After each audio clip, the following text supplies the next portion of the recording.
Hi everyone, आप लोग कैसे हैं? होप कि आप लोग अच्छे होंगे। तो फिर बिहार में भूमि निबंधन नियमावली को बारीकियों को जान लीजिए, जमीन रजिस्ट्री का नया नियम। लेकिन उससे पहले अगर आप मेरे चैनल पर नए हो और तक अपने मेरे चैनल को सब्सक्राइब नहीं किया तो प्लीज चैनल को सब्सक्राइब कीजिए, बेल आइकन प्रेस करना, क्योंकि ऐसे लेटेस्ट अपडेट हो सबसे पहले नोटिफिकेशन आपको प्राप्त हो। तो बिहार में भूमि निबंधन नियमावली, बिहार में जमीन रजिस्ट्री को लेकर नया नियम लागू होने के बाद ही तय हुआ है कि अब जिनके नाम से जमाबंदी कायम रहेगी वही जमीन की बिक्री कर सकते हैं।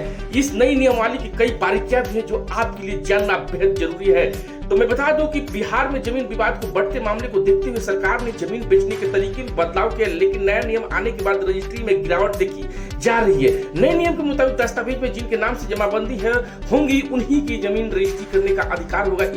इससे जमीन रजिस्ट्री के लिए जमा करने वाली संख्या में जो है 50% की गिरावट देखने को मिल रही है। कुछ जिलों में तो गिरावट 90% तक देखने को जारी है। लेकिन हालांकि यह फर्जीवाड़ा रोकने के लिए और आम लोगों को इससे फायदा है।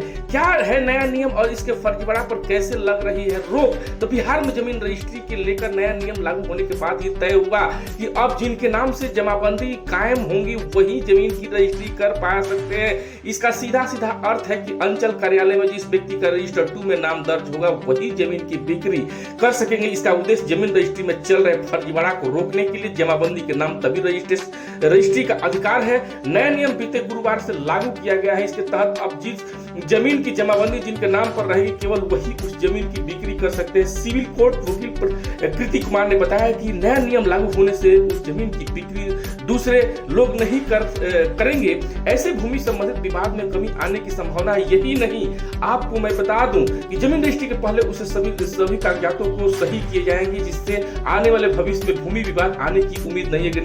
निबंधन नियमावली में महत्वपूर्ण संशोधन, बता दें कि बिहार सरकार ने भूमि निबंधन नियमावली को महत्वपूर्ण संशोधन किया। इसके तहत अब जमीन रजिस्ट्री कराने वाले जमाबंदी का नया नियम लागू होने से रजिस्ट्री में कमी आई है। लोगों को अपने दस्तावेज को दुरुस्त कराने में जाना पड़ रहा है और पुश्तैनी जमीन को रजिस्ट्री कराने के लिए बंटवारा अनिवार्य हो गया है। जमीन बेचने के लिए जमाबंदी का नाम दर्ज कराना होगा, जिससे कि जमीन की बिक्री में मामले में पारदर्शिता आएगी और फर्जीवाड़ा भी रोकेगा। मैं बता दूं कि ऑनलाइन सिस्टम में भी परिवर्तन कर नए नियम के अनुसार जमीन खरीदने बिक्री के लिए दाखिल खरीद नंबर जो है अनिवार्य होगा। इस जमीन से जुड़े दस्तावेज में सही जानकारी होना सुनिश्चित होगा। इससे सीधे आपको सीधे ही जमीन के मालिकाना हक भी प्रकार के विवाद से संभावना कम होगी। अब खास बात यह कि निबंधन विभाग ने ऑनलाइन सिस्टम को भी परिवर्तन किया ताकि जमीन रजिस्ट्री को दौरान सभी आवश्यक जानकारी को जांच पड़ताल सही ढंग से की जा सके।